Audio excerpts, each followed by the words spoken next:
He started with nothing, born poor, hunted by a dictator, kidnapped by pirates.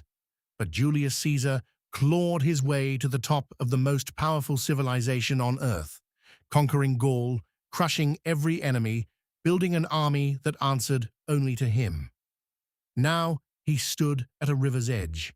Roman law was absolute. No general crosses that river with an army. To cross was treason, civil war, no going back. Caesar looked at the Rubicon and made a decision that changed the world forever. This is part 2 of the rise and fall of Julius Caesar. The power. The rise and fall of Julius Caesar. The power. Part 2. Back in Rome, everything was falling apart. Crassus had marched east seeking glory and was killed in battle, his army destroyed. Pompey, once Caesar's ally, now feared him. The Senate feared him even more. In 49 BCE, they issued an ultimatum: disband your army, return to Rome alone. If Caesar obeyed, his enemies would destroy him. If he refused, he would be declared a traitor. Caesar stood at the Rubicon, the boundary between his province and Italy. One moment, history on a knife's edge. Then, according to Suetonius, he spoke, Alea iacta est. The die is cast. He crossed the Rubicon with his legions, and Rome would never be the same.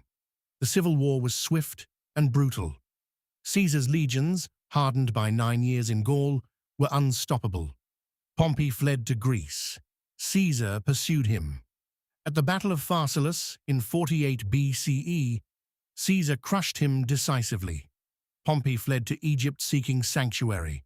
Instead, he was murdered, beheaded by Egyptian courtiers who thought killing Pompey would please Caesar.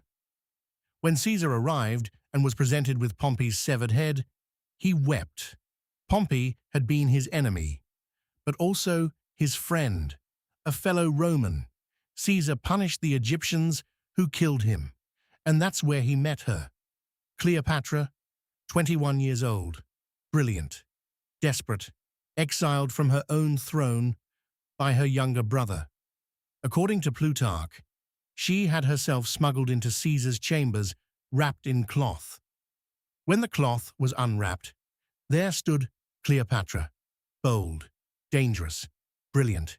She spoke to Caesar in flawless Latin, debated Roman philosophy, discussed military strategy. She understood power, how to get it, keep it, use it. They became lovers and allies, a partnership of power and ambition. Caesar restored her to the throne of Egypt.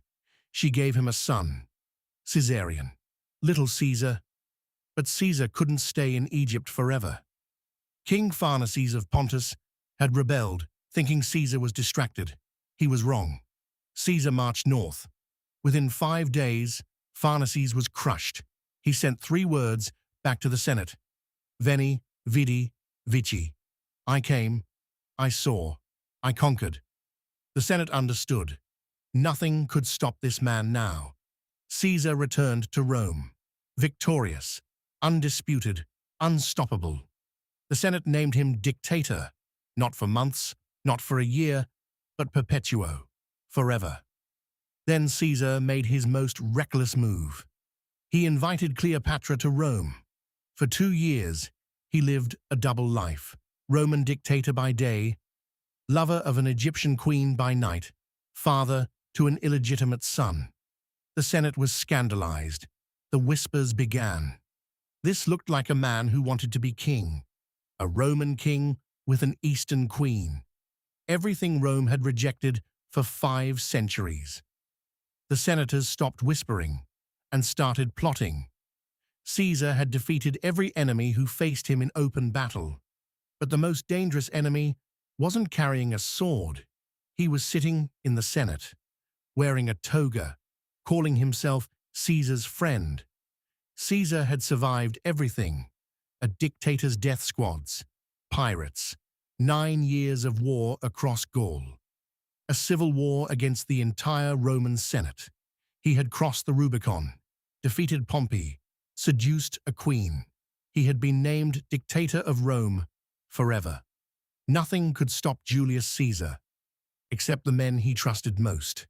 The night before, Calpurnia, Caesar's wife, had a terrible nightmare.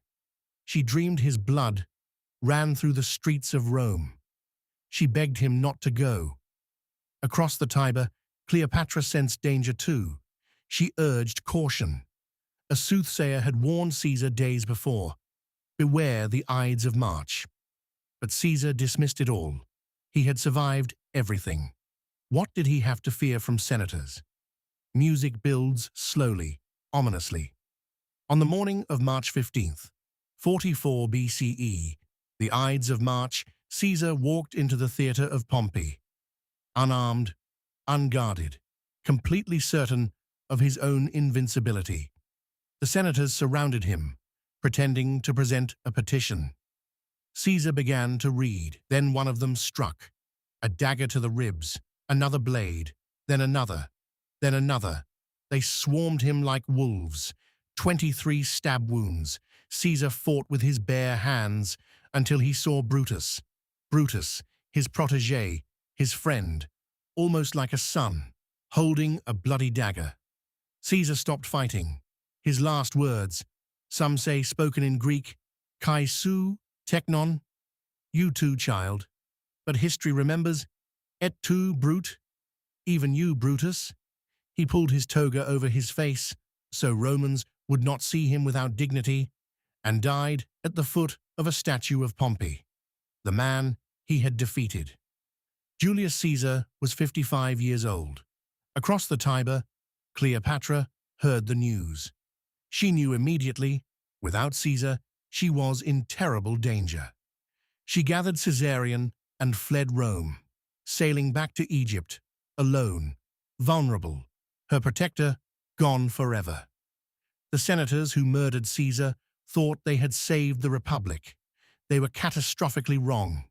His death plunged Rome into an even bloodier civil war. And from the ashes rose Caesar's heir, his grandnephew Octavian, who became Augustus, Rome's first true emperor. The republic the senators tried to save died with Caesar on the Senate floor. The empire they feared was born from his murder.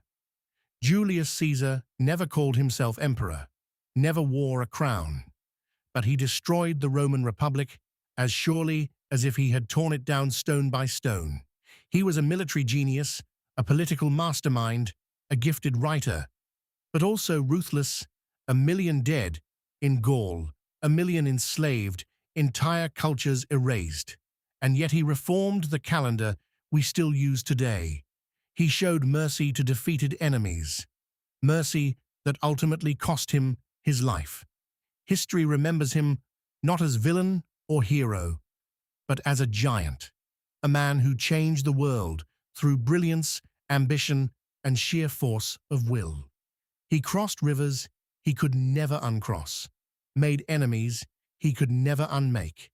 And in the end, the very ambition that made him unstoppable was the same ambition that killed him.